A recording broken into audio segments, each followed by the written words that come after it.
Welcome back to the Morning Kickoff Show. I'm your host, Matt Witt, and here we are here to recap the Minnesota Vikings 20-26 loss to the Las Vegas Raiders this last Sunday, moving to 0-1 on the preseason.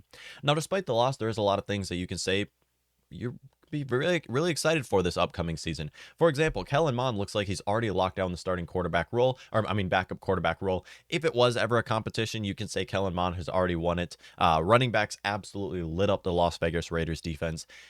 And there's a lot of great things to be excited for. However, we didn't see all these things until the second half, because starting in the first quarter was an absolute disaster for the Minnesota Vikings. With Sean Mannion starting under center, we saw nothing but underthrows and overthrows all first quarter. With that being said, the worst part was not Sean Mannion. The worst part was the fact that we played our first team offensive line, and they looked worse than our second team offensive line. Our first team offensive line did absolutely terrible. They were the only starters we had on offense here. It was Sean Mannion who was throwing to Amir Smith-Marset. He was throwing to BC Johnson. He was throwing to Johnny Munt. We had Alexander Madison who he was handing the ball off to. And then we started our first team offensive line with especially looking at the interior guys here. Looking at Ezra Cleveland, Garrett Bradbury, and Jesse Davis all did poorly in this game.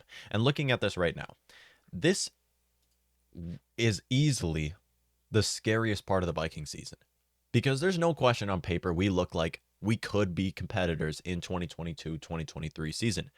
However, with this offensive line, the way they looked against backups against the Raiders just shows that with Kirk Cousins under center, we have a long way to go from having a good offensive line, because this offensive line was terrible. And a lot of people are saying Alexander Madison had a terrible day, and he did. He had 3 carries for 7 yards, which is god awful. He was running into brick walls the entire time. The offensive line gave Alexander Madison no chance to prove himself. Also, Madison looks really good in the number 2. This is the first time we saw him wearing 2. But looking at our entire offense, it was just poor in the first quarter. It gets better, though. The more it goes on, first quarter was bad. Second quarter was a little bit better. Second half was great from the Vikings' second and third team offense. Looking at our defense, we didn't see Zadarius Smith and Daniel Hunter play. Thank God, because I cannot risk these players getting injured. Harrison Smith, Patrick Peterson, and Eric Kendricks also did not play on defense. And you definitely saw the absentee of these guys, because this defense had no communication in the first quarter. They were letting up big time play left and right, and outside of Brian Asamoah, there wasn't a whole lot of action going on defense. There was no competition on this Vikings defense to stop the Las Vegas Raiders offense other than the defensive line. Defensive line for the Vikings, I am so excited for this upcoming defensive front, with Harrison Phillips adding him to the defense. Armon Watts maybe even stepping in as a starter. He's listed as a starter right now. We'll see what he can do. Dalvin Tomlinson, just an absolute beast. I'm really excited for this Ed Donatel defense. With that being said, we need communication on defense, because this defense was god awful, and they were especially attacking us in the inside or in the middle of the field all game long, which is exactly where Eric Kendricks and Harrison Smith usually play. Without those two guys, you can't really blame the Vikings defense completely, because these are all younger guys. These are all new players to this new Ed Donatel defense. Yeah, the defense was terrible, but can you really blame them when you're without all of your core starters on defense? Looking into the second quarter, this is where we did get to see our second and third team offensive line step in, who did a far superior job than our first team offensive line. Ed Ingram had a great debut with the team. Wyatt Davis looks amazing going into year 2. This Schlotman kid didn't know who he was before he came to the Vikings, but now I know who he is. He's solid. Blake Brandell did a great job. Don't even know who started at right tackle, but I'm sure they did a good job too. This entire second team offensive line did a much better job than our first team offensive line. And you saw it in both the pass and run game for the Vikings, especially in the run game. Because seeing Kene Iwangu step out and absolutely light up the defense both as a running back and receiver was a large weight off of my back, because I wanted to see what this player can do. I said that I'm super excited to watch Kene Iwangu play, and yeah, he played and he performed. He ran the rock down this Raiders defense. Same goes for Ty Chandler. We now have a 1-2 punch outside of our starting 1-2 punch. With Cook and Madison being our 1-2 punch, we have a backup 1-2 punch. And we saw this in this game with these players absolutely lighting up the defense, which was great to see. Also, I was really impressed with how Zach Davidson play. I mentioned another player that I'm really excited to watch play was Zach Davidson. Still, great job. The second quarter was a complete flip around from the first quarter, other than the quarterback position, where Sean Mannion played god awful once again. Kellen Mond stepped in, and it was the same story. Going into the second half was a completely different story, however. I don't know what Kevin O'Connell told Sean Mannion or told Kellen Mond in that locker room to where Mond came out and all of a sudden he was a superstar. But this Kellen Mond was so fun to watch play into the second half. Just imagine if Kirk Cousins had this mobility, how good Kirk Cousins could be with this offensive line. Because this is why I say this offensive line is holding us back because Kirk Cousins isn't as mobile as some quarterbacks out there. But still, second half starts out. Ty Chandler is a 56-yard kick return. I mean, Ty Chandler and Kene Nwangwu are the exact same player at this point. Watching these players play was such a relief because we need good backup running backs to back up Dalvin Cook, especially with Alexander Mattison going into the final year of his contract and likely won't return with the team. Kellen Mond absolutely lit up this Raiders defense. All of a sudden, he's just on crack. This guy on 4th and 5 throws a 25-yard bomb to Dalvin or to Dan Chisena, who got a first down for the Minnesota Vikings. Right after that, he completes a pass to Albert Wilson. I mean, Kevin O'Connell having faith in Kellen Mond was so fun to watch into the second half. Because if it was Mike Zimmer, if Kellen Mond was playing poor into the first quarter, Mike Zimmer would run the ball 4 times every single down. It would be 3 and outs, 3 and outs, 3 and outs after the Vikings just run the ball. No, Kevin O'Connell doesn't care. Kellen Mond might have had a terrible second half or a terrible second quarter, but going into the second half, Kevin O'Connell put faith into his hands. He put the ball into his hands, and Kellen Mond performed. He has a head coach who finally believes in him.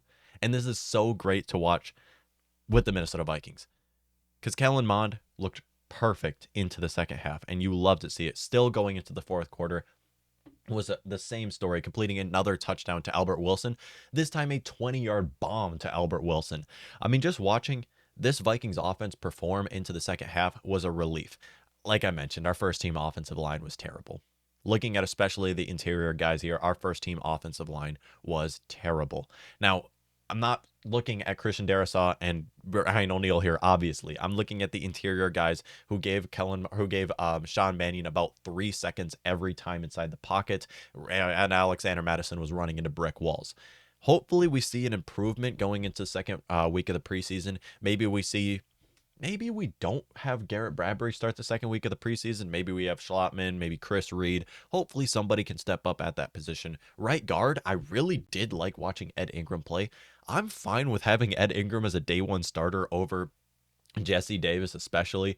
Our secondary, like I mentioned, there was no communication into the secondary. I know a lot of these guys are younger, but yeah, it was unfortunate to see multiple bad communication plays on the Vikings secondary. Our special teams was terrible for the Vikings as well. Outside of the 56-yard kick return, Amir Smith-Marset did a bad job returning punts, and this could be primarily due to him just not having blockers. But still, our special teams was not great. Sean Mannion was terrible. Amir Smith-Marset, now, I have him listed as bad things for the Vikings this last day because he was the starting receiver for us. We would expect he'd get around 5+ receptions. No, he didn't. Amir Smith-Marset had one play go right through his hands. He bobbled one pass that could have been a massive gain, but he bobbled the pass and it was a short gain for the Vikings. Another play that was just unfortunate to watch with Amir Smith-Marset. But for the rest of our wide receivers, they all did great. Outside of Amir, just maybe I had too high expectations for Amir and he just didn't meet my expectations. Still, can't say that our wide receivers were bad yesterday. They really weren't. Good news, obviously, Kellen Mond was a beast into the second half. Kene and Ty Chandler made an excellent 1-2 punch in the backfield, and it was so fun to watch these guys just obliterate the Raiders defense. These guys had their cutbacks and running like 4-2s against this team was so fun to watch. Our second team offensive line, like I mentioned, was beautiful. Just beautiful. Watching Ed Ingram, this rookie, come in and already look like a possible day one starter if he can win this job over Jesse Davis. Wyatt Davis into the left guard position did a great job. And then looking at our starting defensive front for the Vikings, Harrison Phillips, Dalvin Tomlinson, and then we had Armon Watts starting. Great job. Our first team defensive line did an excellent job. You had to run the ball around our defensive front. You could not run it through it, which is just what I love to see happen. Also, Brian Asamoah, the 3rd-round draft pick out of Oklahoma, already looks like a possible starter by the end of his rookie season. I mean, this guy looked beautiful week 1. He was all around the field. He had one big time stop. I believe it was on 3rd down, and they've been forced a field goal, I believe it was. Brian Asamoah moved all the way around the field to stop this play, and also our wide receivers did a great job, especially Albert Wilson. This veteran receiver coming in, 20-yard touchdown, 2-yard touchdown. BC Johnson had a great day, and he didn't even have a reception. That just shows how bad our quarterbacks were, because BC Johnson kept absolutely committing crimes against his corners, and his quarterbacks just couldn't hit him on full stride. But still, our wide receivers look good. Well, there's no doubts with our wide receivers. Most of our attention is looking at our secondary and looking at our offensive line, because those were the two biggest disappointments last season, was our offensive line and our secondary. Hopefully going into this next season, we can see an improvement on those positions, but still, I didn't add the list to this, but also our pass rushers did a decent job. Looking at the Vikings, though, it was just it was a loss. It was a disappointment, especially looking at the first team offensive line. But there's a lot of young players on this Vikings team that you should just be so excited for, especially with the rookies: Brian Asamoah, Ed Ingram, even Lewis Seen. You can put him on the list. Didn't have as great of a day as some of us were expecting, but still, I mean, he's young. He's a rookie. This is his first game. Most of it is just because the rest of his player makers around, or the rest of his players around him in the secondary, just did not communicate well with Lewis Seen, and that's why there was holes all around our defense. Next week, the Minnesota Vikings will host the San Francisco 49ers for a preseason game. That is random. You don't usually play NFC teams in the preseason, but we'll host them at US Bank Stadium this Saturday, 6 p.m. You can watch this game on Fox, and we will preview that game this Thursday. I am predicting a beautiful game against the 49ers, as we will get to see a lot of action from maybe we have Kellen Mond start that game, and we have Justin Jefferson maybe take some snaps under center too. I'm excited to see what Kevin O'Connell has prepared for next week, because already this team looks better. This team already looks better. Just having Kevin O'Connell, having trust in Kellen Mond, even though Kellen Mond comes out there and looks god awful, and Kevin O'Connell still puts the ball into his hands, brings a smile to my face. I'm so excited for a Kevin O'Connell offense that we will get to see this preseason game and the next preseason game and the entire 2022-2023 season. Let me know what y'all think.